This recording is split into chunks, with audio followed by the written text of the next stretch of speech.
of the International Central Gospel Church and to our Practical Christianity Hangouts. I welcome everyone worshiping in person here at East Legon in Accra and our online worshipers joining us from all over the world. The Practical Christianity Hangout is designed by the New Wine Temple in response to the philosophy of ICGC, which highlights practical Christianity as its first pillar. Welcome once again. We continue our season 1 of PCH of understanding the 7 mountains, and tonight we delve into how to reposition yourself to stay relevant. Shall we receive the host, Pastor Albert Okran? A round of applause, please. Thank you, Mami Sewa. Well, a good evening to you all. Thank you so much for being here. Why don't you give somebody a high five if you are close enough? If you can afford a smile, please add a smile. Tell the person it's good to see you. Tell the person it is a good evening. All right. Tonight is very special. It's a journalistic night. We are joined by some very top names in the journalistic game. And our journey tonight is very simple. We'll tap into the minds of these experts to help us find out how the practice of our work can mutate and what we need to do to stay relevant and active in a rapidly changing profession or field. If you are new to the Practical Christianity Hangouts, like my colleague Mami Sewa said, this is a creation of the New Wine Temple in response to our church's philosophy, which is simply about practical Christianity. And the thesis is very simple. We're saying that if we say progress in your work, that's great. I can preach it. But how do you progress? How do you overcome peculiar challenges that you may not have anticipated? So we bring experts from various fields to help us unpack the peculiarities of those fields and lessons that we can take from those fields and apply in other fields. So tonight, whether you are in fashion, banking, or any other field that you find yourself in, the lessons shared here will be as relevant as they are to a journalist.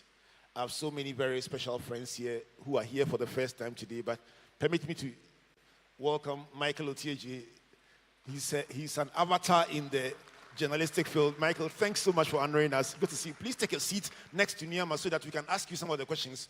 I would like to tap into the collective wisdom in this place, and you don't get so many stars in one place like that. So, Michael, thanks for coming. Let's clap for him as he goes to the seat. The next person I'll introduce needs no introduction, and he should be upstage one of these days, giving us the breadth of experience he's garnered over the past 40 years. My own brother, Niyama Eshen Famiye. Let's appreciate him. I've known Niyama for probably 50 years. And I'm serious.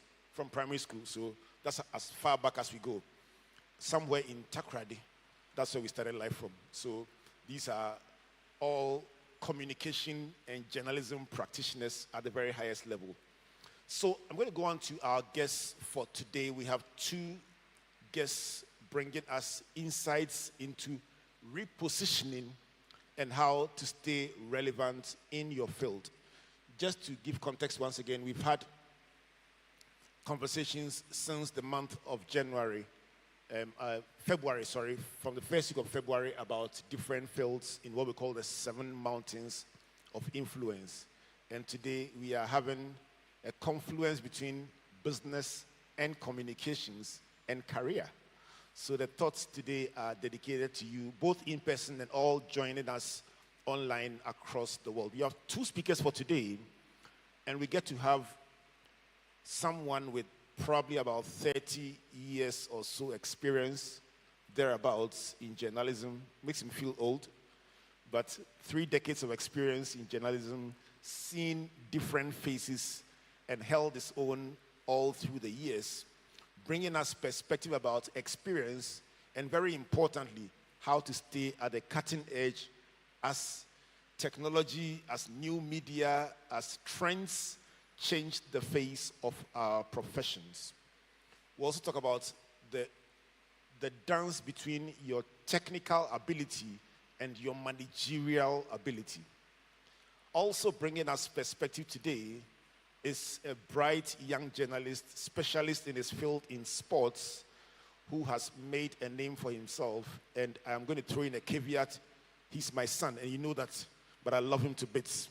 And so he is going to take us through how the dynamics of technology, new media, and a rapidly changing field allows a young person to find their space and find their own relevance. Our first speaker is Oreku Ampofo, and Oreku started out, no, let me not give his biography. So Oreku is at TV3, he's a broadcast journalist.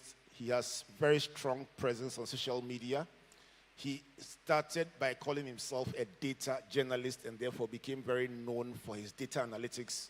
But he loves sports, and once in a while, when he gets people who don't know how to play, he plays. Otherwise, he's a journalist. Ladies and gentlemen, help me welcome Oreku Ampofo.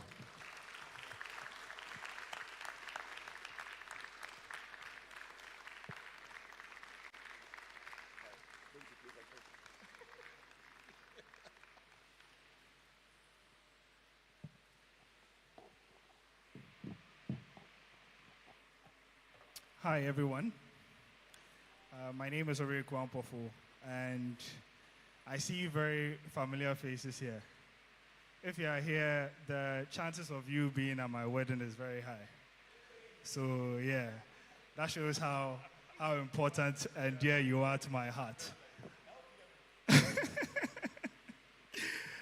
And so, today I'm here to talk about the subject, how to reposition yourself to stay relevant. And I deliberately did not introduce myself or tell you my life story because we're going to switch it up a bit. I'm going to start with what I put together as a model that I believe is multidimensional career-wise and can be applied in different fields. And when you run any situation or circumstance or career through it, at the end of the day, your chances of success should be higher. And so, whilst I go through the different steps of this model, I would be drawing examples in my life. And so that's how I'll be telling you my life story. And so, let's start off with the first. Okay, I'm having some issues with the... Okay, yeah, thanks. And so, let's define relevant. I'm sorry if you don't follow football, but my job predominantly sees me follow football. When we are talking about relevance in modern football, at least, I think the two names that quickly come to mind is Ronaldo and Messi. How many of us are Team Ronaldo here? How many of us are Team Messi? Wow. It looks like Ronaldo won this one. But we're not here to debate about Ronaldo Messi. We've been doing that for a very long time now. I want us to draw inspiration from these two. When Ronaldo and Messi started playing football, I was just almost approaching 10 years. Today, to give you a sense of their relevance, today I'm standing here speaking in front of people, almost 30, and these two guys are still playing at a relatively high level, and both captains of their national teams. Now, especially in football, we've seen so many people rise quickly, 1 year, 2 years, the hype gets into their head, and then they are gone after year 3. But these guys, they kept on rising from strength to strength. So let's just take a look at, it's not a comprehensive timeline, but just to give you an idea. When both players started out, they were dribbling monsters. Everyone knew Ronaldo, Messi for how skillful they were. They could beat everyone. But as time went on, they added stuff into their game. And so Ronaldo starts the knuckleball free kick. And what does that do? It increases his goal output by about 30% the next season. Messi also similarly starts with a different technique to his free kick, also increases his productivity.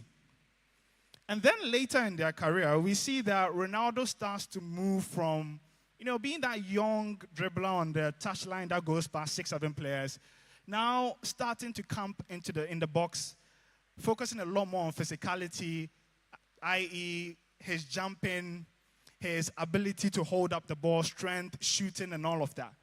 And Messi, on the other hand, adds playmaking. And so Messi starts to drop deep, starts his through passes and all of that. And that brings a fresh feel to him because everyone knew, okay, Messi could dribble, but could he really pass and link play? Later on in their career, Ronaldo continues to be a monster in the box, scores more goals. And Messi later adopts the penalties, which eventually helps him win that elusive World Cup. What's the lesson here? These two guys could have decided that we'll be just entertainers by giving nutmegs and dribbling. But they realized that would not be enough to sustain them at the highest level.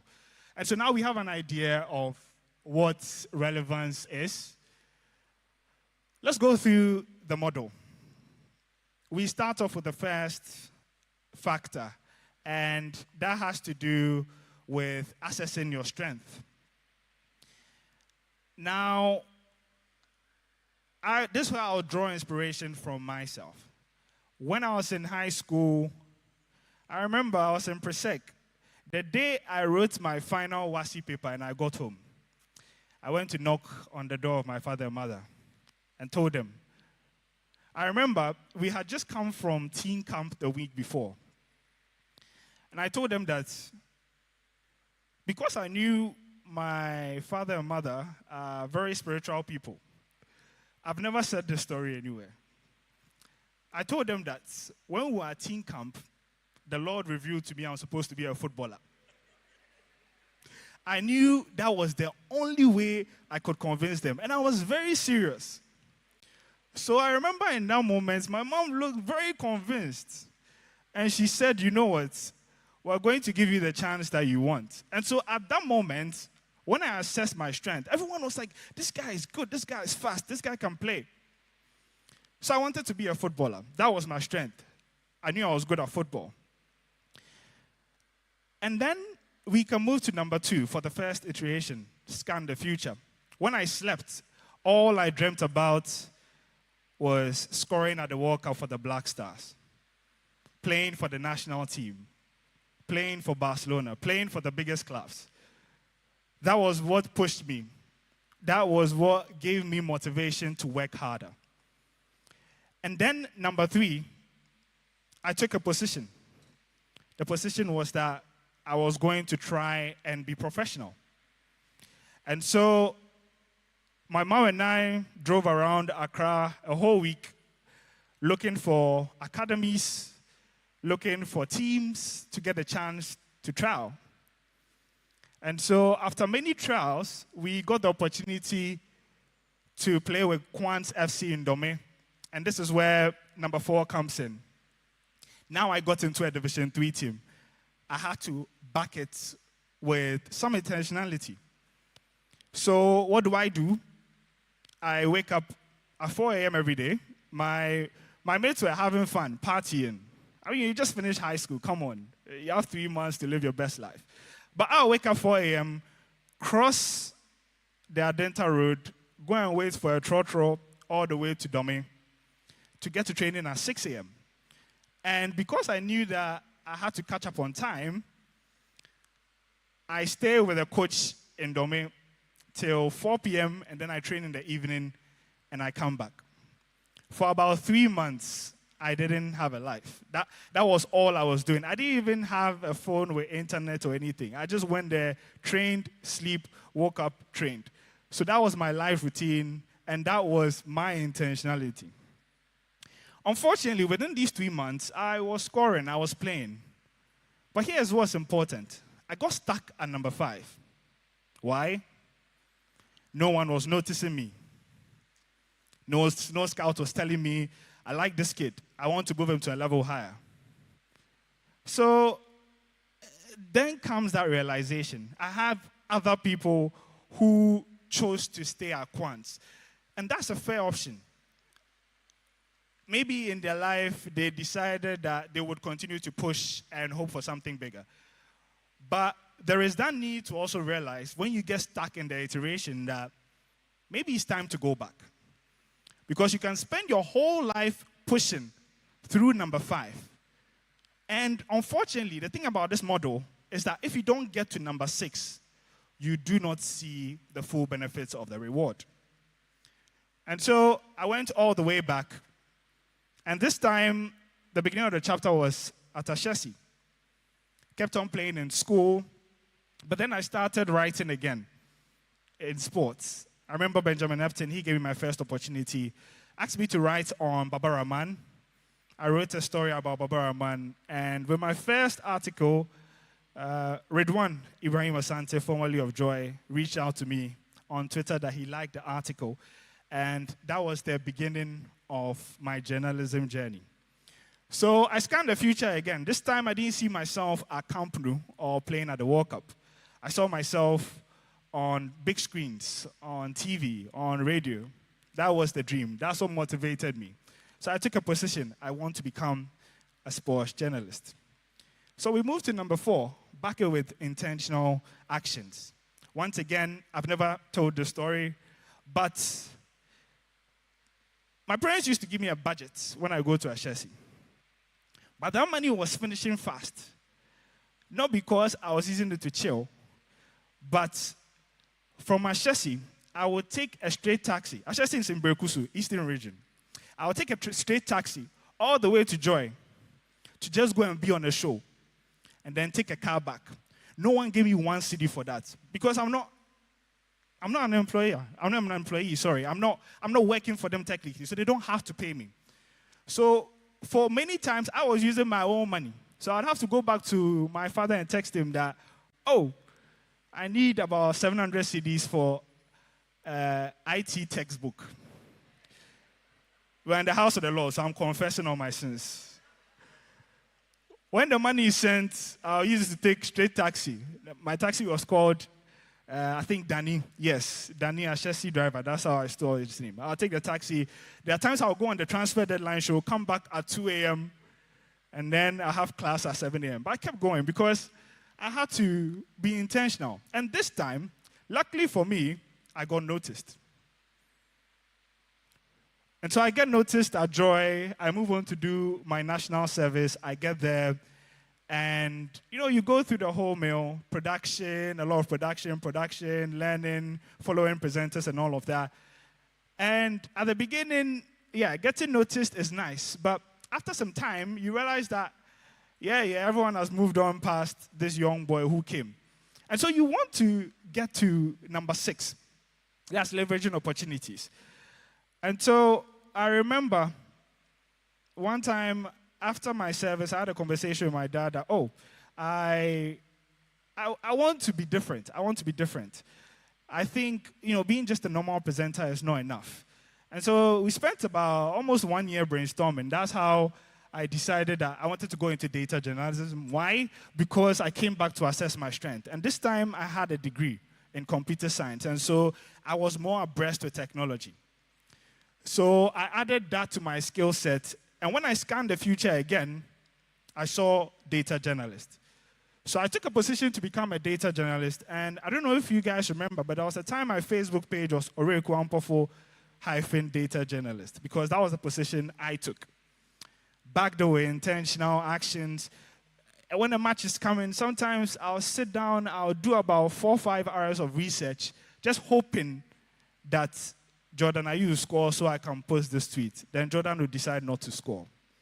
But that's not enough. I mean, that's the beauty of it. You keep on doing it till it happens. Because the thing is that I realized whenever you put out a unique post, something backed with data, and it happens, the reaction was wow. And then I get noticed. So this time, I realized that from number 5 to number 6, there was that ability to make that jump and leverage on opportunities because I think at that time, when I was not even thinking about data journalism, the world was moving towards it. And so it was such good timing that the relevance in the field came at a similar time when data journalism became a big deal. And so I had opportunities to work with the likes of Opta for the AFCON, and Opta is like, the biggest data generator in the whole world when it comes to football.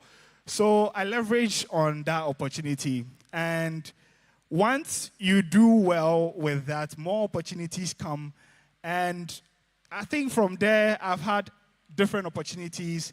I've had a chance to also work with Flashscore, who are also another data aggregator, and if you noticed, I've given you three different iterations of this model. And so we've done my football journey, we've done my data and my actual journalism journey, and then we've done my data journey. In this current state, I am now on my content creation journey. Why? Because I read a post about 3 years ago that said there will be more than 50 million people using the internet by 2025. And there will be a staggering $32.4 billion. That's what the market of the content making industry would be like in 2025. And so at home, they call me Mr. Settings because I started to record everything. I started to create content. At the beginning, my videos were funny. The edits were funny. People used to laugh at my videos. But if you go back and run it through the same model, I'm going through the same model, but this time I'm not going through it, maybe step 1, step 2. So I assess my strength. I think I can edit videos. I scan the future. There's a lot of money in this industry. Take a position. I want to be a content creator. I back with intentional actions. I start to edit religiously. Number 5, I start to get noticed. And once again, I went back to my dad, asked him, I've been getting followers, I've been doing content, but no brand is approaching me. I'm not getting content. I'm not getting like gigs and all of that. We spoke over it again, deliberated people to spoke to, how to change strategy. And in the past year, it's been amazing. I've worked with, if you go back 2 years, I've worked with Coca-Cola, I've worked with Axe, I've worked with the Moroccan Federation, it's a lot of, I can't even remember some of them. But currently, I'm proud to announce to you that I've been currently contracted by Total Energies to be a content creator mentor for the African School Championships that's ongoing. And so I moved from people laughing at my videos. Today, I'm teaching children how to edit content. That's the beauty of life. And that's the beauty of this model. You can take a picture because you can run it through your whole life. We can run it through the companies that I've worked for. Let's start with Joy. Joy started, as a radio station. They were strong in it. They scanned the future. They saw, radio is not just the future. We need to add TV. We need to add online. We need to add digital. Same applies to TV3. They kept on adding. Because if Joy only stuck with radio from the 90s up until now, I don't think they would have been as relevant as they are. And if TV3 only stuck to TV from the beginning to now, I don't think they would have been as relevant as they are. And so, just to end, this is one of my favorite verses. To whom much is given, much is expected. The more you run different iterations through this model, the more much is expected for you. There are people here in this room that inspired my journey. If those guys didn't get to where they are supposed to get to, they wouldn't have been able to inspire me to get to where I'm getting to. And so as you keep on running different iterations and becoming relevant, do not forget to also know that you have a mandate to share and make an impact in your own way. Before I say thank you, one of the key things in this model, for it to work, you have to track. Because ask yourself, how do you improve on something you do not track? I've been gymming for 3 months. I had to add that. If you can't see the difference, I had to add it, just so you know. But how do I know my strength is improving if I do not track? For example, if it comes to inclined chest presses, I started with 5 kg. Today, I'm at 22.5 kg in 3 months. If I wasn't tracking my weight, how do I know that I'm stronger, I'm doing better? So the same way that I do that in the gym, make sure that you are tracking your life alongside this model. Are you assessing your strengths? Are you making sure that when you assess these strengths, you write it down, you scan the future, you write it down, and throughout the whole model, just to ensure that you are able to have something to look back at. That way, you can smoothly go through the model, and when you are stuck, you're able to notice because you are taking notes. Thank you very much. My name is Oreku Ampofo.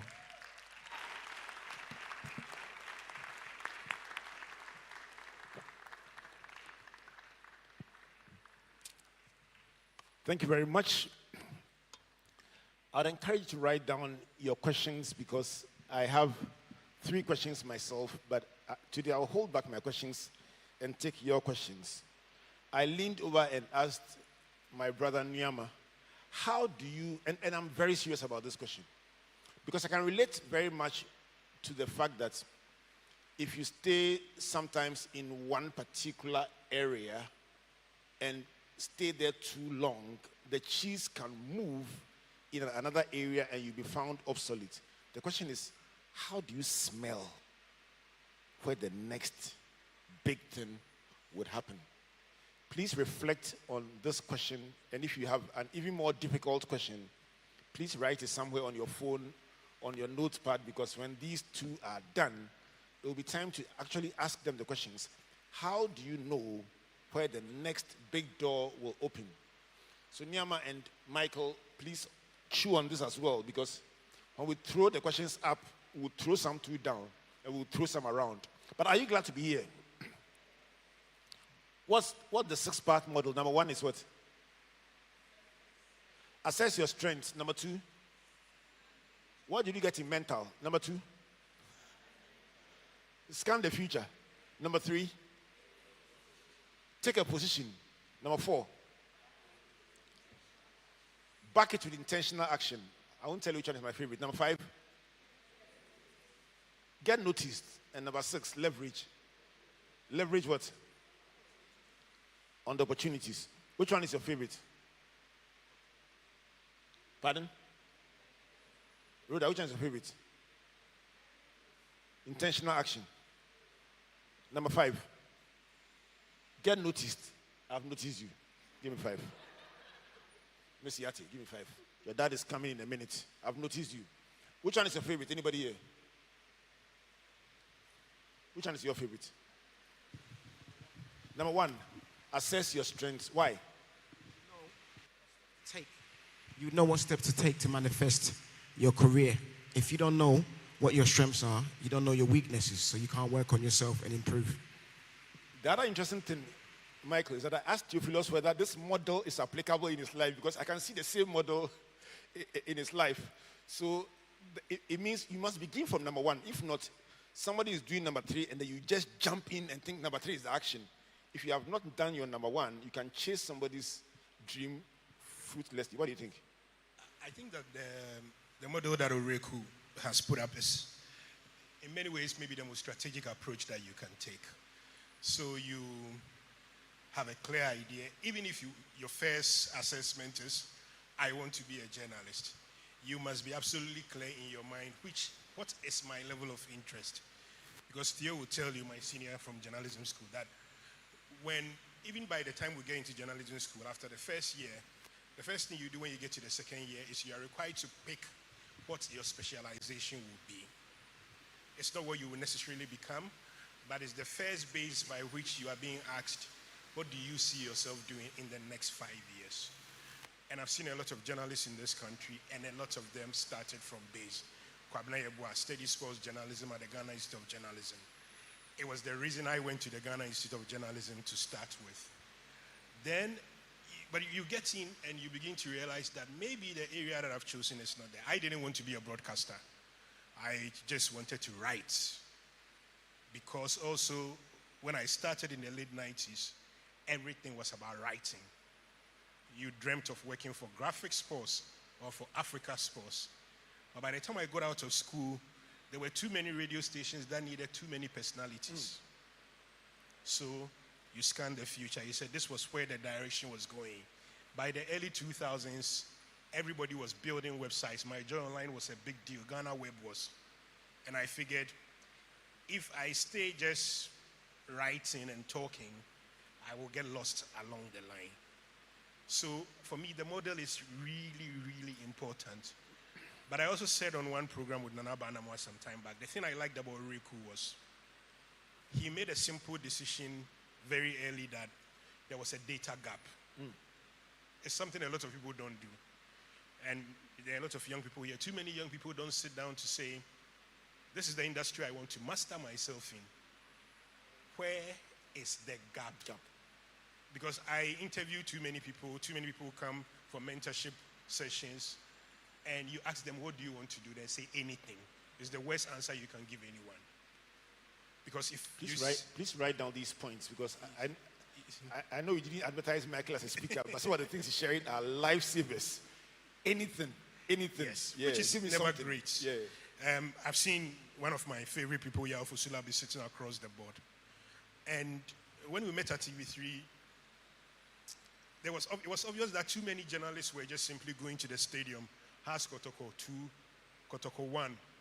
They come, they write a report, everybody goes. But human interest stories were such a big deal. And we were getting a lot of heat. We get a lot of heat at TV3. We're being called into meetings and we're being told, why are you always just telling us the score? So we sat down and we said, okay, let's try it. And he said, this is something I'm happy to do. Because he loves literature, he reads a lot. He brought a storytelling approach so we could sit in a car and go to Sugakope and spend time and tell the story of the first female football academy in a manner that was going to appeal to me as a sports journalist, but to the businessman or the academic guru who had no interest in it at all. So he's become an expert in telling interesting human interest stories related to sports. So even within the industry that you choose, it's important. But I think one of the big things, and again, it's back to the Orico example, and I think even with you and the story of graphic, all of us work in spaces where technology plays a significant role. So we may be worried about how many people spend their time on this, and I've made a conscious effort to put it down. But if you are conscious about the technology in your space, you are reading right, you can tell the pace at which it's moving, then you are able to prepare yourself every step of the way. I'm going to come back to you, Michael, because there's something I want to just pull from across the room. And I like the way you are engaging the issues. You know, timing. I mean, before I bring on to you, in all this timing, how critical is timing? Because can you guarantee that the door that opens today will be open in a month's time, in a year's time? Tell me about the power of time. Timing has been said by some to be everything, but I think timing is a twin to being prepared, because the time is never right if you are not ready, first of all. When Oreku decided that data journalism was going to be it for him. It was not just because data journalism was becoming a big thing, but also because he had the skills required to be good at it. Because otherwise, there would have been no point. At every point in time, there is a new opportunity. But it's an opportunity that's only available to people who have the skills to excel in it. Otherwise, it would just be a waste of your time, and the end result will be disappointment. Again, I'm going to come back to you. And again, I'm going to come back to you on preparation because I know you've trained for the BBC across Africa, training journalists. I'm going to come back to you and find out your big learnings about training, preparation, and its power to transform the individual. So chew on these thoughts from Oreku. And with the thoughts of these experts brought to bear, let's one more time appreciate Oreku for brilliant 6-part model. He started with a wedding invitation and he ended with a gym advert. When he gets home tonight, that will be the big conversation. Everything you said about your model, we'll forget it. We'll talk about the wedding and then the gym. Yeah. Coming up next, somebody I've known for 3 decades and 3 decades and a half, I think. Yeah. But I have just admired how his life has gone on an upward trajectory. I admire him for his love for the Lord Jesus Christ. I admire him for his strength of pursuit of the things that he believes in. I've admired him for how he has reinvented himself over the years and taken on different challenges to get to where he is today. And I admire him even more because anytime I pray for him or think about him, I see such a big future that I'm just excited to be around him and to be able to call him a brother and a friend. He's part of our family here at the New Wine Temple, just like Oreku. And it's just a joy and an honor to welcome the editor of Daily Graphic, my own Theophilus Yate, to bring his thoughts on the subject.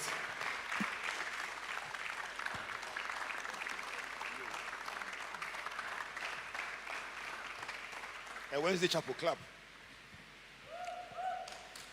I see.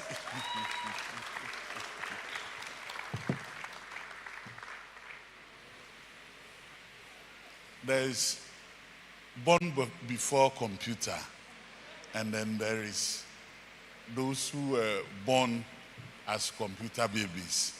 Oreku, through his presentation, has shown that he was born within the computer era, and some of us were born before computer. Now, I'm grateful for this opportunity. Thank you so much, Pastor Albert. And Nyama is a brother. We finished school 32 years ago. That was 1993. We graduated on the same day, and we've been friends when we were in school, and we have still been friends till date. I mean, our families, we are brothers. So, I don't think there are 2 people here who I don't think there's anybody else who know more than me. Pastor Albert and Nyama, I think they know everything about me. If you need to know anything about me, just see the 2 of them and you are sorted. Repositioning, it's a wonderful word because I manage an organization that is a brand, let me say, Daily Graphic, that is 75 years this year. I mean, to stay alive, let me put it that way, as a newspaper for 75 years, it's not an easy thing. It's not an easy thing because if I ask you how many radio stations do we have in this country, you will be amazed. If I ask you how many TV stations do we have in this country, you will be amazed. The newspapers, you will be amazed. So to stay up there and for advertisers to bring you money is no joke. It talks, Daily Graphics simply talks about repositioning, reinvention. Okay, so let's go throughout the slides. There are many, but don't worry, we'll go through quickly. So repositioning, I've explained to you, and I'll use my own life to explain. Once upon a time when I finished school, I decided to Forget about the slides. We'll go through the slides. But my story will take you through the slides. I finished school. I decided to be entertainment journalist. For which reason? Because one day we had Nanabin Dasin who came to lecture us on as an entertainment reporting. You remember I was in that class? I think so. Then I developed the interest. Now, and I've been very strategic. I don't know how come, but I've always been strategic. So we went through it. Forget about it. As for this, you can read, but I'll tell you the story, and you can take shots.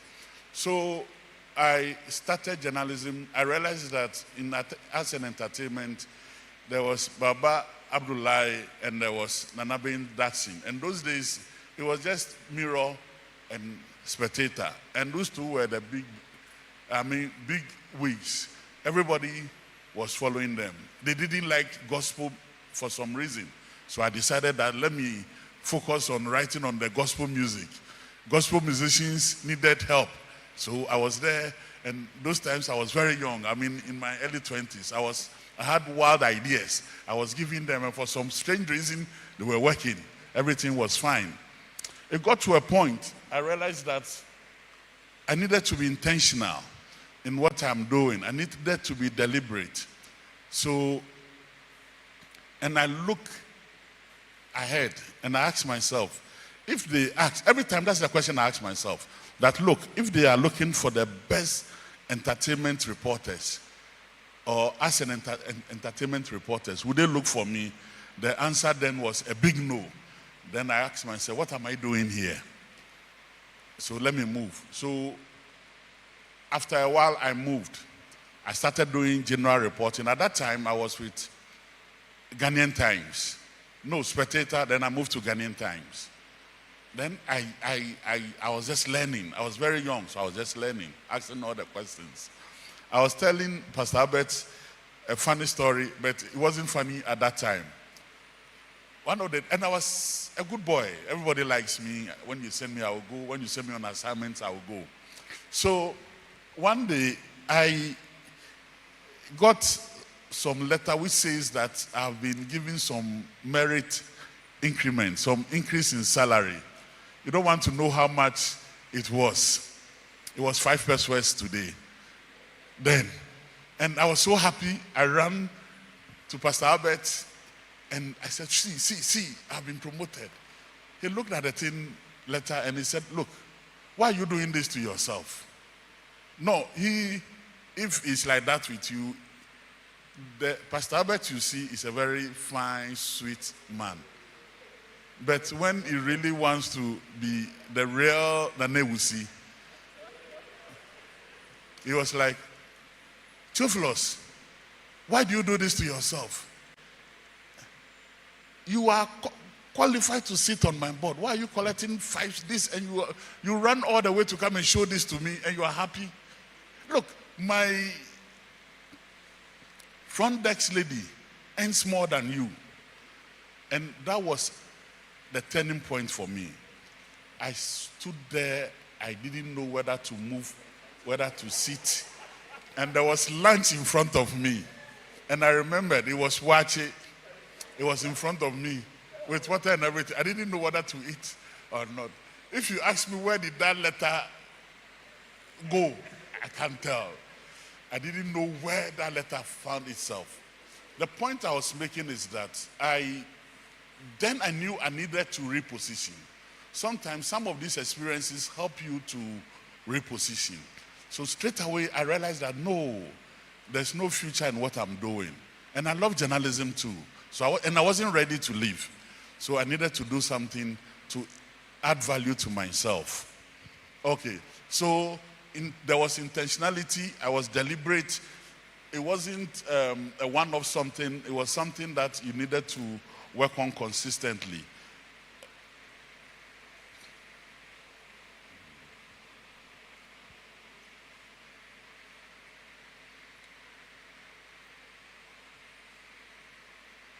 Okay, so one of the things you need to do, and I did, was to set a clear goal. My goal has always been, if whatever industry I find myself, I'm a journalist, yes. I need to be, I need to specialize. Which area of journalism do I want to be in? So I started being an arts and entertainment reporter. I did it for a while. I thought that I looked forward. I realized that no, there was no future. Because back then, there were very few accomplished musicians. So if the people that you are covering, only a few of them are accomplished. The rest, what happens? It means that the industry is not that big as it was or as it is today. So I needed to move. I looked around, I realized that there's future in business journalism. So I didn't tell anybody. I told myself I will be a business journalist. I started. So I went to the Ghana Stock Exchange. I took a course in securities and all those things. My mates some of them are now CEOs in banks and all that, but that wasn't the path for me, I know. So what did I do? I started learning. I stayed learning. I went to learn, did the basic course in securities and all those things. After a while, I was being noticed. But those times, when I go for assignments, the bankers, the stock market brokers and all those people, they look down on journalists because we couldn't speak their language. When we asked questions, we weren't asking relevant questions. So 2002, I told Newman, I told Rev that I'll go back to school and I'm going to do banking and finance.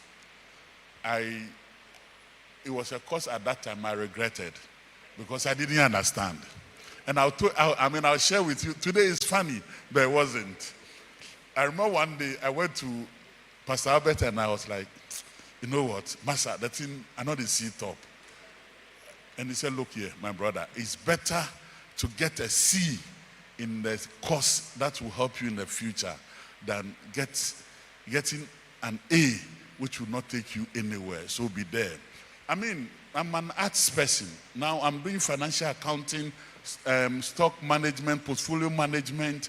And you know, those times, the class was full of bankers and very, very technical people. So when they asked the question, then they finished. I said, hey, Charlie. And you know, it's like you are swimming at the deep end. My feet couldn't touch ground, my head couldn't. I was just there struggling. But so after lectures, I'll take my time.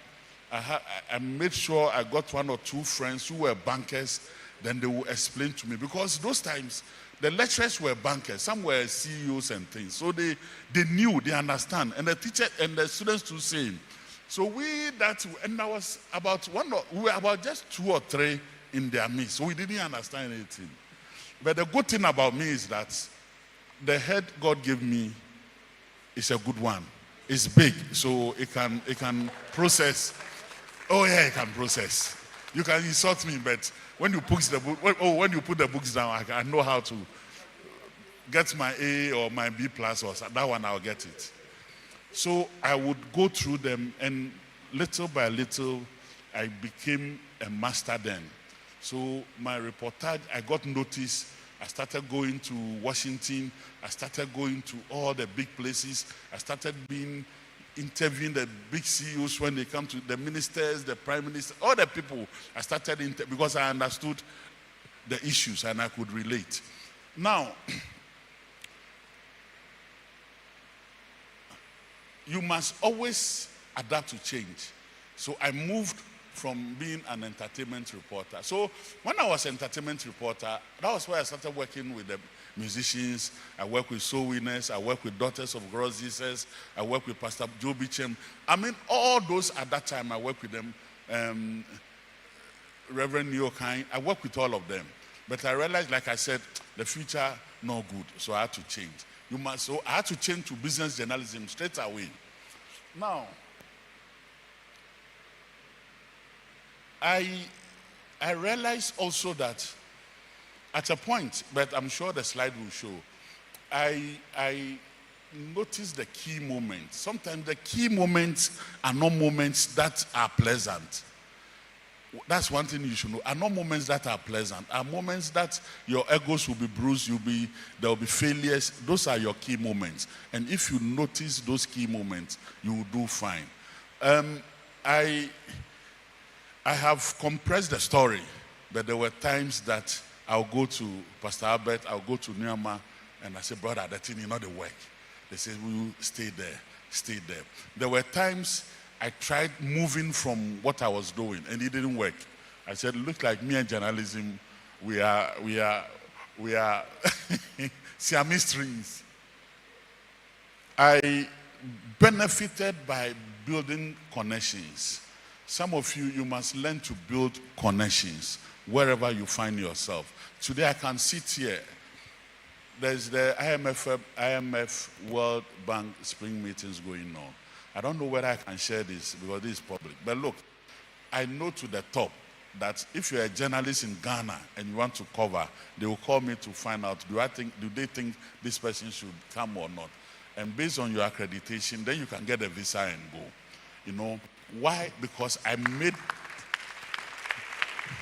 the efforts to build relationships, not just there, across board.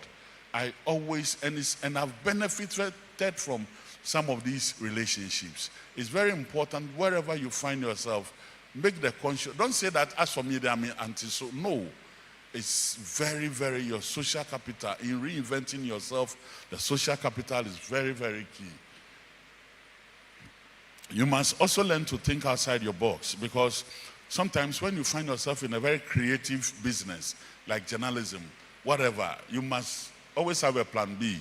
So what if? You must always be able to answer that question of what if this doesn't work? What if this works? And that's something I do every time. Often look for innovative solutions, look for things that you can do. I always tell my people that, look, we are in competition with companies who are leaner, who have more money than us, cash to invest. These days, if you look at my competitors sitting there, they are signing all the big guys in journalism. And I look with envy. I'm green with envy. I can't because it will affect the wage structure, like some of the football clubs I support. But you must be able to think outside the box and make sure that you match them boot for boot. In all of this, every time know yourself. If you look at David, when David was going to fight Goliath, he knew which position he needed to stand. He needed which regalia to put on, or which military outfit to wear, or war outfit to wear. He knew I know myself. I know what I am capable of and what I'm not capable of. So no matter how you push me, I know what I'm able to do and what I'm not able to do. Sometimes, yes, you can be pushed out of your comfort zone, but make sure that you don't look yourself in the mirror and you can't recognize yourself. You should always be true to yourself. When they say all the things, go back and ask yourself, is this possible? Yes. Which changes can I make? Then you make those changes and you tell yourself that, look, I need to change this, need to change that. But know yourself, know your strengths, know your weaknesses, know the areas you need to work on. You don't wait for somebody to tell you. So every day you assess yourself. Every day you know where you need to work on. If you're a pastor, if you are an organist, whatever you do, you must know yourself. If you don't know yourself, always, you'll be very, very, very unfulfilled in whatever you do. Because you'll be pushed into areas that is not you. And you can't function. Because you can't function. That is not you. So when your words align with your actions, people tend to trust you. So be somebody that you are truthful. Form authentic relationships. Don't be transactional. Some of us, we are very transactional. We are always asking, what is in it for me? What is in it for me? What is in it for me? Today, I'm benefiting from a relationship with our pastor. And it's a relationship that has lasted for like 27 years. If it has been transactional from day one, I don't think that I'll be where I am today. And it has been part of my success story from day one. But you'll be amazed how we met and what we were doing that brought us together and how far we have come. As for the motivation, you must encourage yourself. You must sharpen your communication skills. That's principle number 9. When we were growing up, one thing our parents didn't do was to help us in public speaking. We were never taught public speaking. In fact, you were not made to talk. When I say, "Kawanutum yedin wo honomo," obi afre o ha. Na mo echebo, na mo eka akọ wie. Instead of our parents to encourage us. So we grew up, our generation, now it has changed. Now we say hey, and the children they say hey, hey, hey. But our time, you can't even say hey. You have to tiptoe. And we never talk. So you grow up, your boss, you can never even sell yourself to your boss. You can never sell yourself at interviews. You can never do, because your communication skills is very, very bad. And some too who think that they have mastered it go overboard. And that one too, there's a problem. But parents, please help our children with public speaking. It is very, very important. I remember Reverend Michael Esiedu was here, Entry was here, and he spoke about it. And people took it lightly. But look, what to say, when to say, is very, very important. Very, very important. Very, very important. So please, if you don't know, no problem. When you wake up in the morning, the mirror or the bathroom is the best place to rehearse. You stand in the mirror or you're in the bathroom, you speak, you go over, and every time you try to improve yourself. Sometimes you can record yourself, because the knowledge economy is real. And sometimes what you are doing, you can do public speaking or whatever as your side hustle. But if you can't speak, if you can't convince, it means you can't sell. In the banks, those who make the monies are those who sell. They are here and they will tell you. They get the bigger,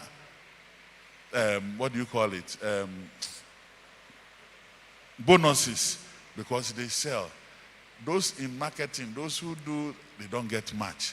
The bonuses, you see, those who sell, they get more money. So please, if you don't know how to speak, work on your communication skills. Don't say, as for me, I'm an introvert. We are all introverts, but make an effort in making sure that you learn how to speak. Teach your children how to speak, how to communicate, say the things at the right time. It's very important. Now, this is the theory I learned from my boss, the wiper blade theory. In fact, the proponent of the wiper blade theory is here. It's no other person than my own pastor, Albert Nanewusi Okran. How many of you know wiper blades? How many of you know wiper blades? How many of you know cars? Cars. Yes. You see, the cars have wipers. In staying relevant, there's one thing you must always do.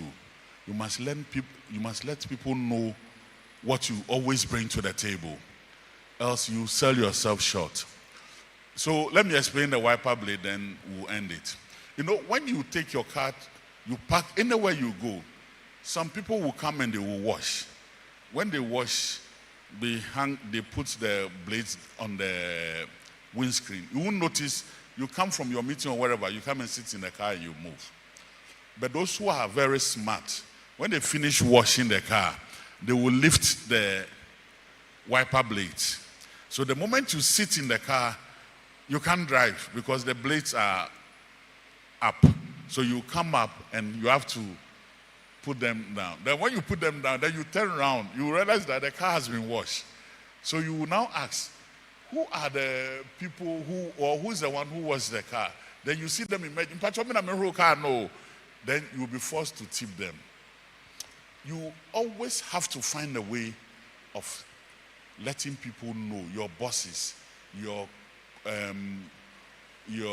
subordinates, your peers, whoever, know your contribution. Else, in all this, you do everything and you will still not be relevant to your key stakeholders because they don't know what you do. You must find a way. You don't have to hold a mega microphone to say it, but you must find a way. And I'll give you my typical example. I work in 3 places. My first place, I learned journalism.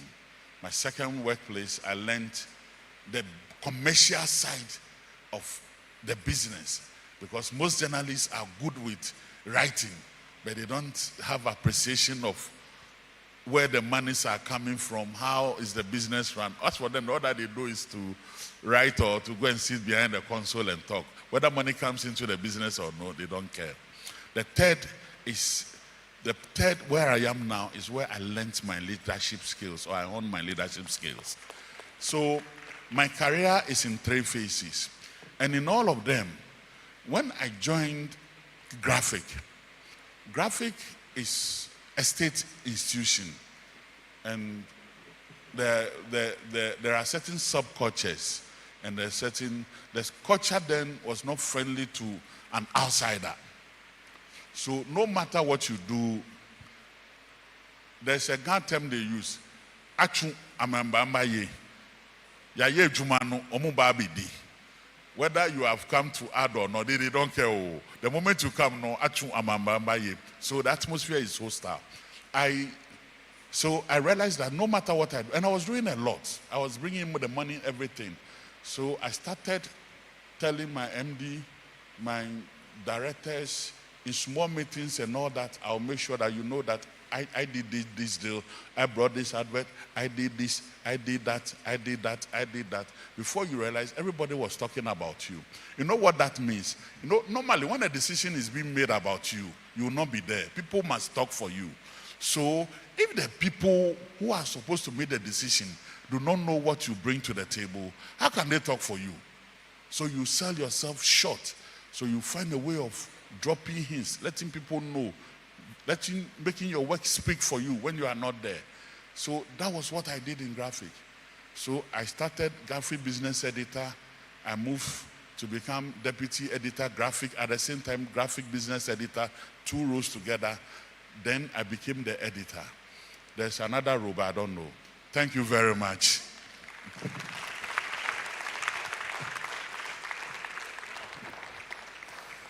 Wow. Appreciate Theophilus Yate for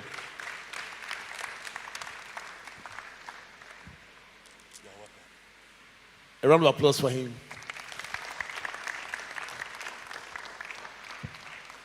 One thing you are carrying away from his presentation, I have loads of them, but one thing you are carrying away, let me start with you, Abigail. Planning. Why?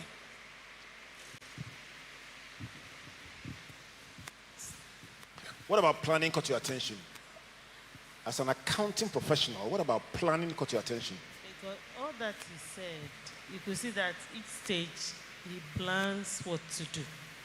And the plan helped him to follow the due process to the end. And it also helped to know that maybe this process, I need to make a change or not.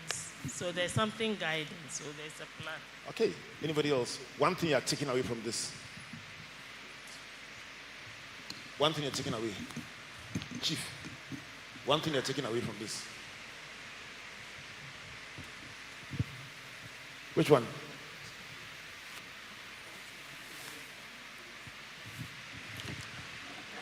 What I'm going to take away from here is amalgamation of each person's intelligence and experiences, which will help me outline moving forward what I need to do, because one person doesn't know everything.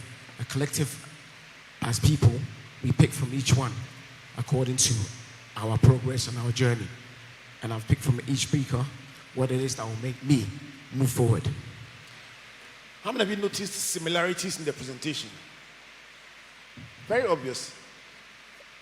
Almost as if they had gone for a rehearsal. I don't know. But tell me about similarity. Let me start with you. Sedinam. Similarities. Okay, thank you. So both of them mentioned knowing our strengths and then our weaknesses. And then I think that's the first thing I noticed. And then they also talked about the timing. Very important for timing us. came up. Yeah, the issue of timing came up again because the door can open and somehow, if you don't move at the right time, somebody else moves. And for me, it's very scriptural. So we'll come to that. Take your seats up there. All right. So then what about intentionality? You heard about intentionality, didn't you? Tell me. Or Damia, tell me you. Intentionality. What was your key takeout on that point? No, you, yes. Thank you very much. Actually, the name is Daniel. Daniel? Yes. What's the meaning of Daniel? So I'm a judge. A judge? Yeah. I have to be of good behavior. And so being intentional about everything that you do actually forces you to plan. After you've done the assessment of yourself, you look at where you are going, how your strengths will help you to leverage the opportunities that are available to you. Then it helps you to actually take specific steps that you can go back to and then analyze and assess to see whether the steps you are taking will actually lead you to where you want to go or not. And so being intentional is one thing that's run through almost everything that they said about. Yeah. Awesome. Mr. Yate didn't add that he went to do a degree in law as well. Odamia, as a law student, tell me, what's your key takeout from here? Hello. Yeah. The wiper blade theory. Hey, this theory, I must patent it. What about it? The fact that you need to register your presence wherever you are so that even when you leave, people still know that you were there. It was inspired by the servant of Saul. Saul says, can you get me a skillful instrumentalist to cool me down when I get mental health pressures? And then the servant of Saul said, I have seen the son of Jesse, smart guy, good looking, he talks well, he's skillful, he's courageous, he fears the Lord. He gave 7 different attributes of somebody who was not present. And I said, wow, I'm not sure David himself would have given a nice CV like that. But somebody spoke for him and he got a job. So I believe in the wiper blade because somebody can speak for you so well that even you can do a better job than that. And that's where it came from. All right. Your questions for Theophilus and Oreku. If you have a question, please lift up your hand. I'm going to come to you. Okay, you have the mic. So get us underway. Okay. I want to ask about the point of repositioning and reinventing. At what point do you decide that I think I'm done with repositioning? Because, I mean, life keeps changing. You would keep getting some new interest. You would see that, let's say, in the industry you are working in, there are new things that keep coming up. So do you always reposition when you realize that there are new things, or you decide to just be relevant in one thing that you found? And in all of that, how do you balance it with earning a living? Let's say you are married with children and with responsibilities, and you also see that you want to reposition to another space. How do you balance all of that? Thank you. All right, let's hear you first. Okay, can you ever stop repositioning? Can you ever stop repositioning? No, I cannot. Rev mentioned education, that I've done law. Yes, that's true. One thing I do is that I get bored easily. So every time I look for something else to do, a new challenge. So I stay at one point and I'm bored, but I just don't move to as for journalism, I know that I'll stay in journalism till I go on retirement. That I know. But I have been in journalism as a reporter. I've been in it as editor. I've been in it also as director news. So we are talking strategy. And in all of this, what I do is that I've been to school too. I did banking and finance. I did at a point I did law. When I finished doing law, then I did my MPhil in leadership too. So why did I? Because I wanted also to be a better leader, a better editor. I can edit stories well, manage the whole branch, and make sure that we are not in court answering questions. But in terms of how to manage my time and do all this, I learned it from my mentor and my pastor. I will not lie to you. This man is the best person to answer this question because I learned from him. I'm taller than him, but I look up to him when it comes to these things. I mean, he will talk to you and you may think that he has nothing to do and you are the only thing he's doing for the whole day, but that's not true. He's put so many things on hold and he will get them all done. So it's just a matter of time management, how you manage your time. And I try to manage my time very well. So I'll be talking to you, I'll be holding my phone. You may think I'm just chatting or no, I'm working. So it's about time management. And if you don't manage your time well, you won't get a lot of things done. Thank you so much.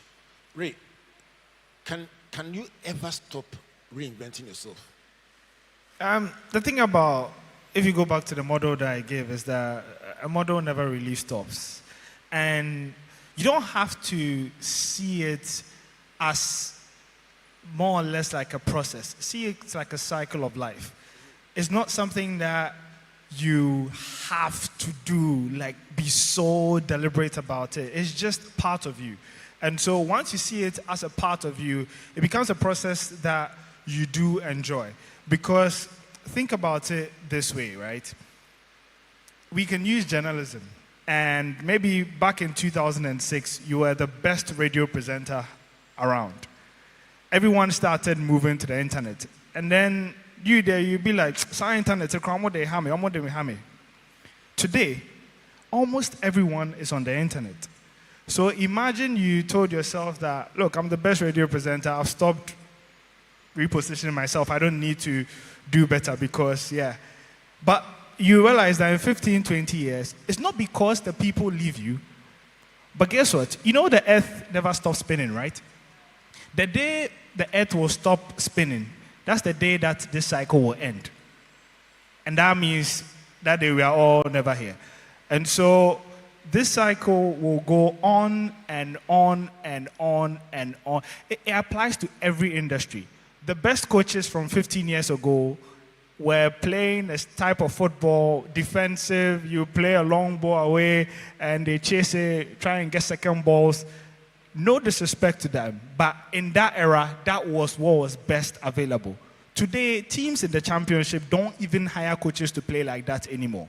And so if you're a coach from 15 years ago, and you say, I will stick to long balls and fighting for second balls, the world would move on, and guess what? Not even a championship team wants to hire you anymore because everyone wants to please their fans at the end of the day. And so it's a good thing. Don't see it as a stressful exercise that now every day I have to sit down and write my strength. I have to sit down and scan the future. It's not in that regard. There are two moments where I believe that you have to reposition yourself. When you hit a block in any of those points that I mentioned in the 6-step plan, that's when you start to realize, okay, maybe I have to reposition myself. And two, and most importantly, when you are becoming more successful. When you are becoming very good at your job feels too easy. Because if those times you used to do X in 1 hour, and now you're doing X in 5 minutes, that means your job is becoming too easy. You need to be honest to yourself. Can you do more? Can you take it to a higher level?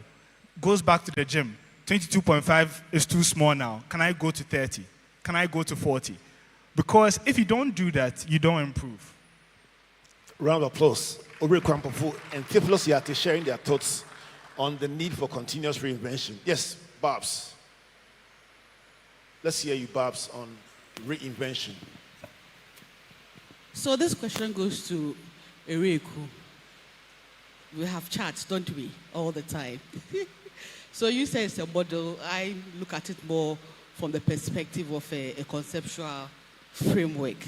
Now, the question I want to ask is that in all these things, how do you unwind? How do you unwind? Yes, okay. How do you unwind? And please, I'm an Mbappe fan. Thank you. Did you hear that?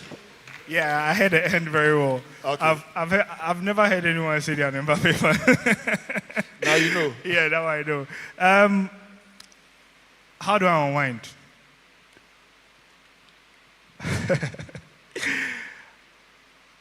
Have you seen my hair? Mr. Neoma will not be too happy. But one thing, I'm using my hair as an example because one thing that I believe in is personality. Whatever you do, whether you're a front desk person, you're a business person, your personality needs to shine. Because if you go to number 5, before you get any opportunity, you have to get noticed. And this is in a good way. I'm not saying dress or color your hair red, gold, green. It doesn't have to be extreme. But when your personality shines in a positive way, it could be the difference between you getting an opportunity and someone else getting an opportunity. It's the reason why you want to dress good and give out a first impression, a good first impression. So I believe in personality, and personality comes from being yourself. And part of myself is having fun. I just came from a weekend trip in Lomé, Togo. I don't speak French. I just got lost in another country. And it was enjoyable. I was able to take my mind off work a bit. And so, yes, I unwind a lot. But when it's time to do the work, you have to do it. I think a balance is, you know the balance yourself, whether you are doing too much of this or too much of that. Yeah. And now you know the Mbappe fan club. All right. Sednam. Okay, so my question is, how do I position myself as an authority in my industry through media and storytelling? Media and storytelling. Theophilus, help us with how to become an authority through storytelling. Okay, so it's much easier now with internet and all that. You can do short videos. So one, you create the content. You plan on which area do you feel strongly about. So is it health, which aspect of health? Is it recreation, which aspect of recreation? So you define your own niche. Then you create a podcast or a video or a blog, whatever. Then you share. As you share and you see that it's gaining some mileage, then you move it to the next. It's just a step-by-step thing. And fortunately for you, we are talking. Orekusi, I'm here. There are other media managers and experienced media people are around. You can talk to any of them and you will get help. So it starts with you. It's what you have. You can only give what you have. So what do you have? What do you have? Which area is it? And then when you create the content, there are various platforms, avenues to, share the content, either writing or video or audio or whatever. And people will guide you and help you. So I'm here, Nyama is here, Oreku is here, Michael Tiaji is here. All of us, we are here to help. So after, there are some that you say that after, see me after for further consult. Yes. Let me stay with content and come to Oreku. In trying to create a brand as a content creator, what will be your 3 critical success factors? I think you need market research because you can't just decide everyone is doing food review, so I'm also going to do food review. You have to try and look ahead a bit. In the next 2-3 years, what type of content are people going to be interested in? Is it video? Is it podcast? Does it have to do with sound? What's the format going to be like? So you have to research. That's what I believe. Number 2, create religiously. Religiously. My articles that I wrote from 5-7 years ago, they gave me opportunities not in that moment. 3-4 years later, someone saw that article and hit me up to do something. So it might look like you are throwing it in a vacuum. Keep on doing it. But here's where the third one comes in. The mere fact that you have to put in a vacuum doesn't mean that you have to also sit back and do nothing. In 2019, December, I lost my Twitter account. I woke up one day and my Twitter account was gone. I had 10,000 followers then. I was so confused. I can remember it so vividly that a member of my team just called me that, Oreku, our account is gone. I was like, what? I logged in, I couldn't log in. Took like 1 month, came back, decided that I'm going to do this again. So I started tweeting. And my tweets were averaging 0 to 1 like. That's the honest truth. Every account starts from 0 at a point. But whenever I tweet something, I would share it to my friends on WhatsApp. I would share it to the people who are more popular than me. I remember I would forward my tweet to Kali J, to, there's this guy on Twitter, he's called K Poison. I'll send it to Gary, I'll send it to George. I'll send it to basically everyone I know to share. And what happens is that some of them would share, some of them would not share. But when they share, all of a sudden it introduces you to a new market. And so it could be even your own WhatsApp friends. You do your YouTube or you write a blog, share with them. Some of them would share, and then that multiplies your audience. One might be converted.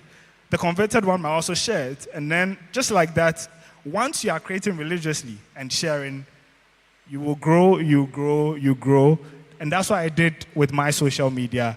And I can proudly say in, we're in 2025, so that's like 4 or 5 years, I've been able to grow the account again. I cried over 10K. Today, I'm 517K in 5 years. Nyama, let me come to you. I'll come to you on technology. Let me come to you on what they famously call the imposter syndrome. You say, I'm writing this thing, but I feel like, am I even qualified to write? So you talk to people and you say, put all your thoughts out there. They say, I don't want to feel like an imposter. Please help us to address the so-called imposter syndrome. It works a number of ways.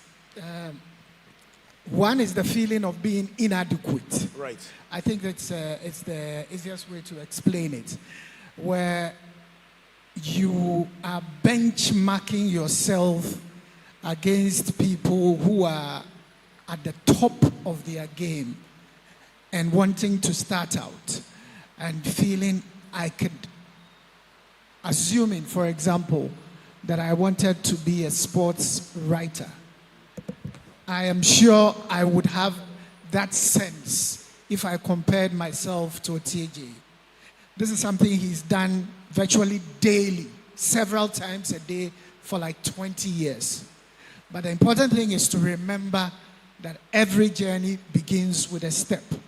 And more importantly, to figure out what you need at each point in time to be in the zone, but also to be real about what your capacity is, but also what it takes to keep doing better. So that over time, you may not be there today, but tomorrow you are closer, just like Oreku talks about.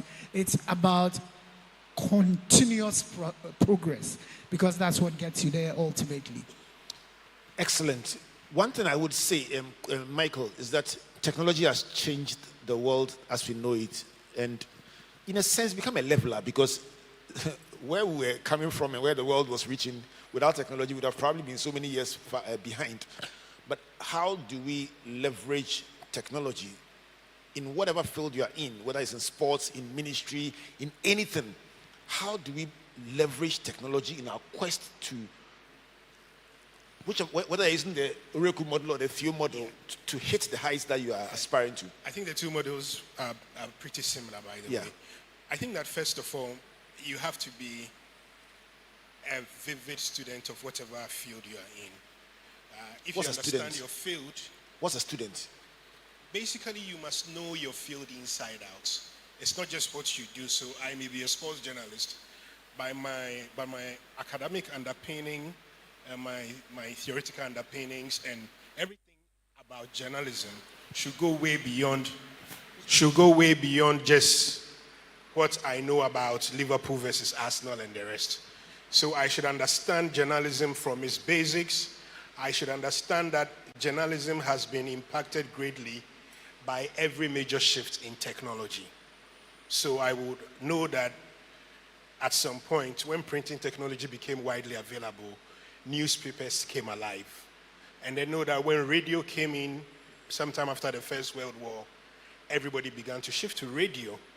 Then television added pictures and became more appealing. It gave birth to significant sports broadcasting. The internet led to the proclamation of the death of newspapers. Thankfully, Theo's graphic is still around. But if you go to the UK, for instance, now, almost every major newspaper in the UK has cut down printed hard copies by 95%. And they've gone online, they've put paywalls in the system and there. So if you are a student of your space, you are consciously aware of where your industry is moving. And this is not just journalism. Say you are a banker, you understand the operation processes very well. It may be at some point you were doing a mechanical, you were carrying the money into the system. Even the change in technology for money counting machines, counterfeit detection and the rest, impacts the rules that you put there. Maybe you had somebody there in the past whose job, you are a manager, somebody whose job was to physically assess the money and make sure that everything was right. Now you have technology that can do it. I was joking a few days ago about how when I'm doing a presentation these days, I'm not a big fan of PowerPoint presentations. But I can now comfortably write in Word and I can put it in any AI tool, whether it's Gamma, whether it's Canva, sit back and it will create anything I want from me. I'm just leveraging the technology. I've not lost my core skills. So I think the first step is to understand your space and understand it well. You understand it well by reading significantly. Moses, one of my friends here, I have a lot of friends across the table. He's a really good video editor. He could mix any podcast for you and the rest. But if Moses wants to compress his time well, Moses needs to know the tool that allows him,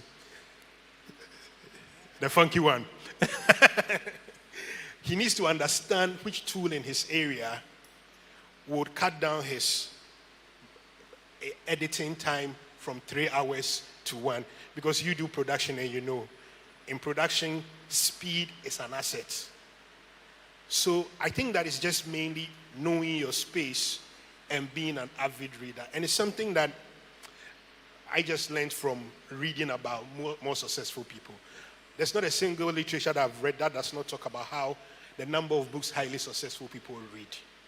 So if I feel like my habits are going a bit bad, I would actively search a book, or in these busy days, search an audio book and drive with for 1 week in order to improve it. So be a reader. That's the point on which I come back to you, Nyama, for just 1 minute. You spent years traveling across Africa training journalists. Or I shouldn't say it. You did it. It's a fact. Yes.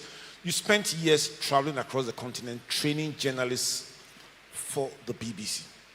I'm sure you met people that you trained and you met them years later and you just couldn't believe how far they've come.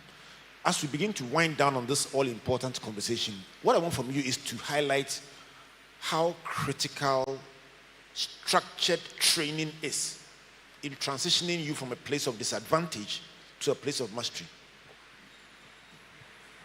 I don't think we can overemphasize the power and the value of transferred knowledge and also motivation and inspiration.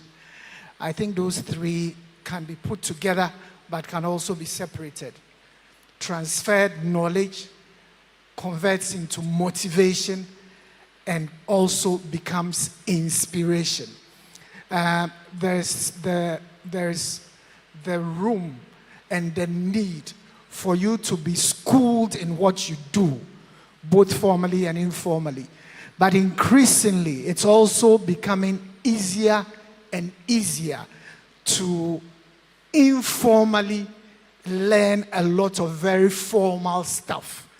So what do I mean? For example, in the last month, there is a subject that I find myself increasingly very distant from because of my age and because of the era in which we formerly went to school. Now, all I have done is spend my dawns on podcasts related to the subject. And I find myself getting more and more abreast every time I speak to younger people who a year or two ago I could barely understand when I engaged. So I have done a lot of put people in a room, stand in front of them, share with them what I know and what I have imbibed over time. But I'm also very much aware that today, all you need is the commitment. All you need is to be committed to studying. The same time you will spend in watching videos that don't give you anything, you can use in watching videos that teach you everything. Unbelievable, unbelievable. So there you are. I'm going to ask you one thing you've learned from your great friend Oreku, and I'm going to ask you one thing you've learned from your uncle Theo.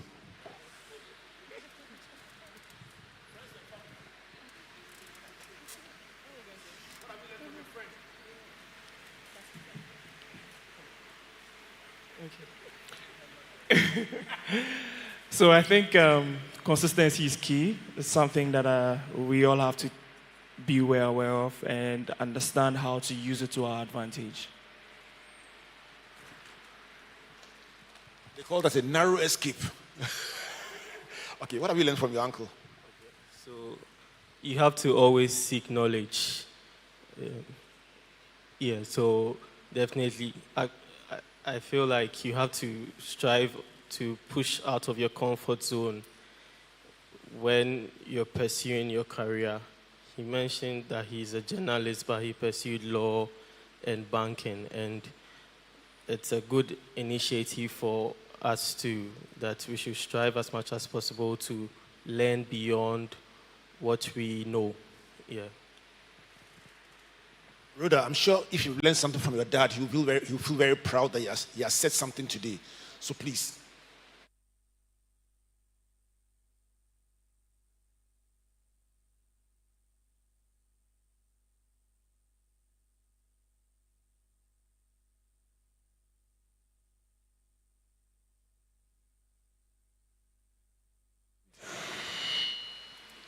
We lost. All right. Okay, so you must learn how to take risk and also know your strength and your weaknesses. Yes. Please, whatever risk you take, don't take any risks that will scare your dad. Theo, I'm praying for you if your daughter starts taking risks. All right.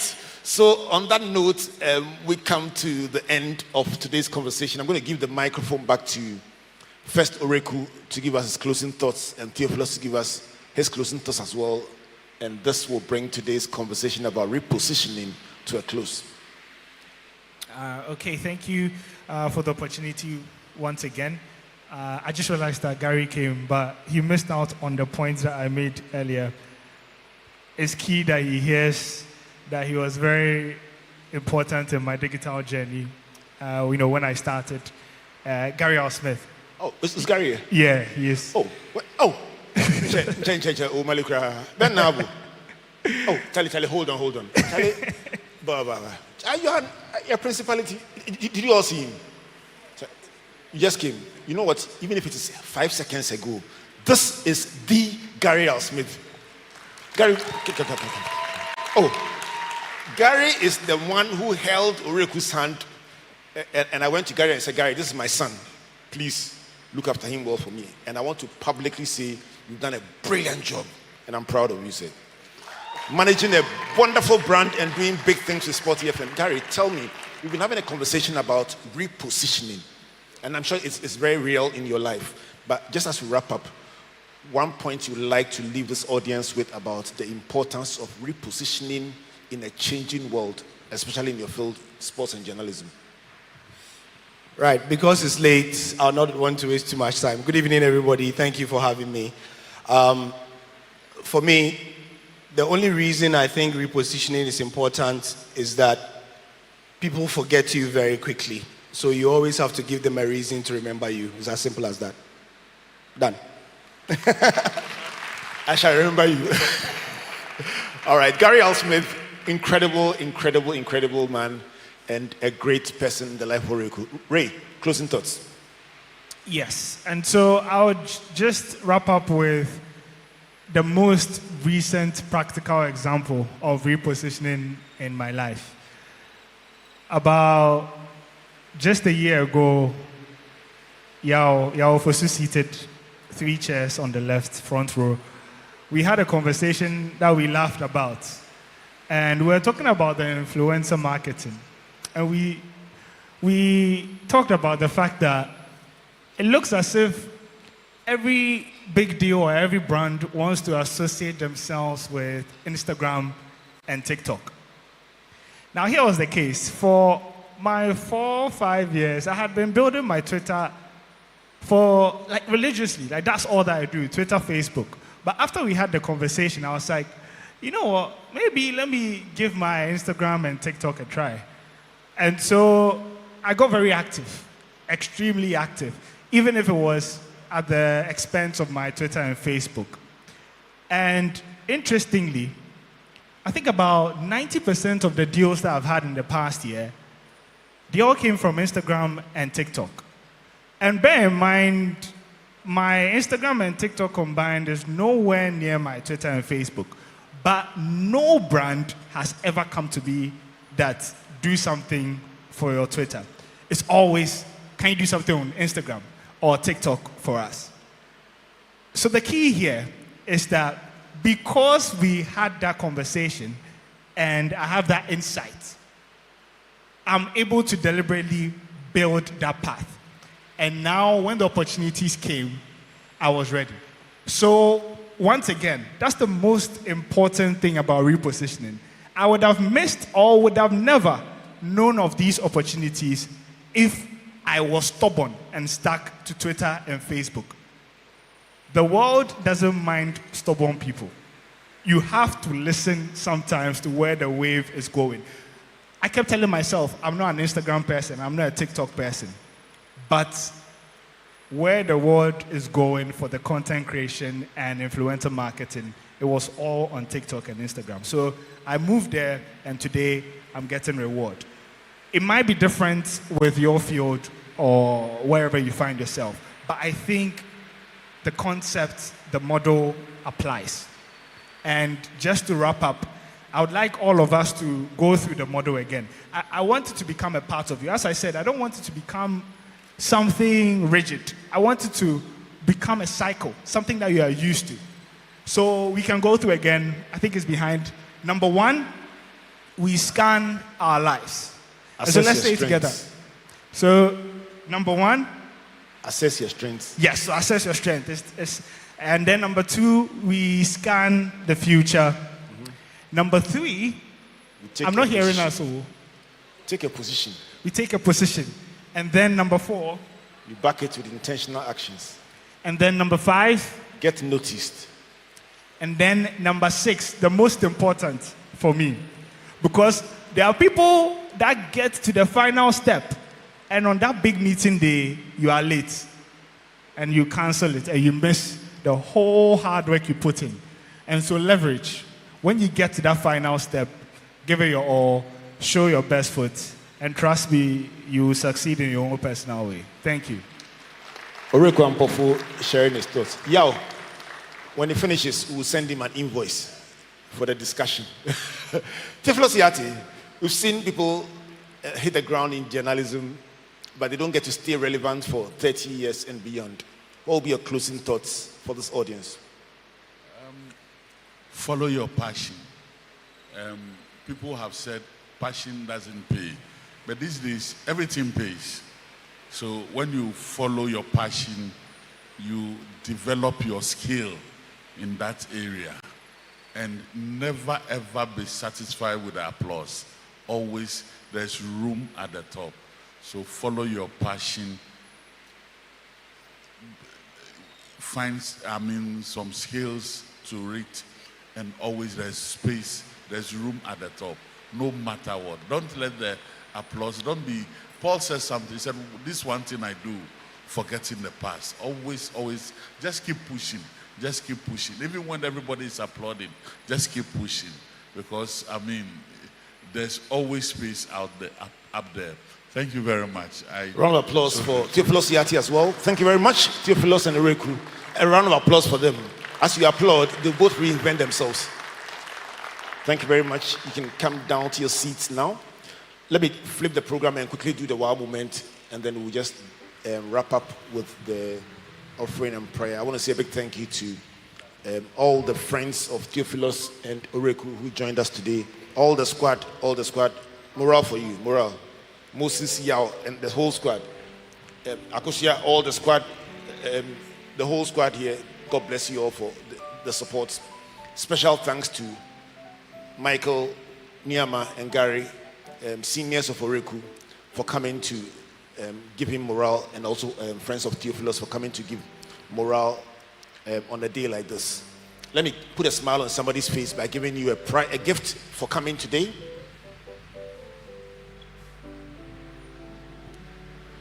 Have you learned something? I won't ask you, but have you learned something? See, many of them. All right. I almost said that much today. Felix Anochi Kwejo. Where is Felix? Don't tell me he's gone home. Where's Felix? All right. Theophilus, do us the honors. Present this to Felix Anochi Kwejo. A couple of books and a gift for you for coming to PCH. It's always a learning festival.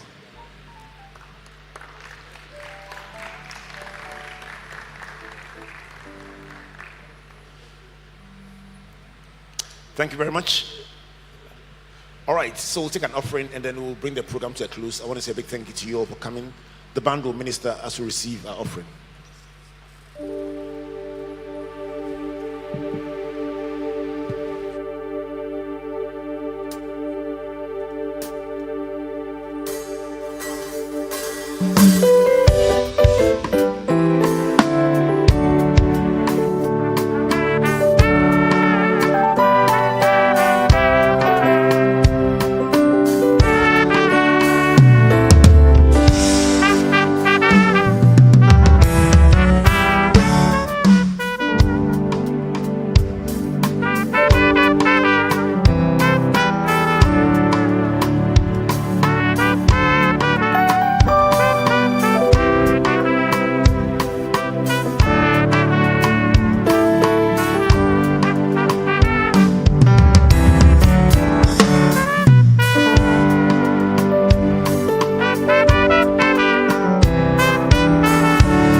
you, the New Wine Band. Kindly give me attention for the following reminders. Encounter. Let's meet at Encounter service on Saturday from 5 p.m. to 7 p.m. Invite family, friends, and loved ones to join us as we worship and fellowship together. Ministering is Pastor Albert Okran. Easter service. Join us this Sunday for our communion, confession, and celebration service. First service is at 7:30 a.m. and second service is at 10 a.m. Premarital counseling class. Our premarital counseling class for this year continues tomorrow. Date is Thursday, 24th April 2025. The time is 7 p.m. to 9 p.m. All church members who intend to get married this year should register their names at the information desk after service. Thank you for your attention. It's time for the benediction. Let's welcome Pastor Albert Okran. Thank you very much, Mami Sewa. Let me announce that season 1 of PCH comes to a close next Wednesday. Last days are dangerous. That means that don't be surprised that this can contain an Accra London Accra ticket. If you don't come, then it's up to you. I'm not saying it will contain, I say it can. So don't say, Pastor Pa. If you come and it's Accra Kumasi, you take it like that. But next week, the wow meant to be very special. But what will be even more special is by the fireside next week. Last year, by the fireside was with Uncle James Ebo White. There were no chairs. We sat on the floor. There were candles all around. And we had an amazing conversation. Guess what? Next week, our guest, same person, Uncle James Ebo White. And he promises that next week will be another level. We'll be talking about healthy relationships. Big subject, big night, and we'll make it a very colorful, a very eventful night. So next week, join us for the closeout of season 1 of PCH Hangouts. We'll come back after next week in September. So whatever happens, make sure you don't miss next week's PCH Hangout with Uncle James Ebo White. Let's bow down our heads for the benediction. The Lord bless you and keep you. The Lord cause his face to shine upon you and be gracious unto you. The Lord lift up the light of his countenance upon you and give you peace. May tonight mark a turning point in your reflections and in your positioning in your life, in your relationships, in your work, and in everything that you do. May what has been shared today be a seed that will grow to become a mighty tree in your life. May your tomorrow be better than your today.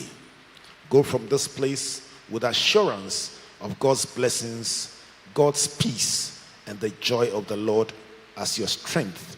In Jesus' name, amen. Thank you and good night. Welcome to the month of April at ICGC The New Wine Temple, East Legon. This month we celebrate the death and resurrection of our Lord Jesus Christ with a series. Our PCH Hangout continue with the theme, Understanding the 7 Mountains of Influence.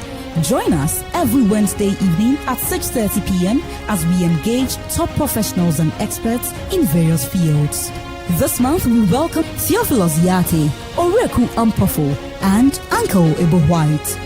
Don't miss out on these insightful discussions. Our various services are carefully designed to minister to your every need. Our encounter service takes place every Saturday from 5 p.m. to 7 p.m. Our Sunday services are at 7:30 a.m. and 10 a.m. If you are interested in being baptized by immersion, join us on Saturday, April 26th at 6 a.m. at the church premises. On Sunday, 27th April, we come together for our communion, confession, and celebration service. It's a time of reflection and spiritual renewal. This April at the New Wine Temple, we are one big family in Christ.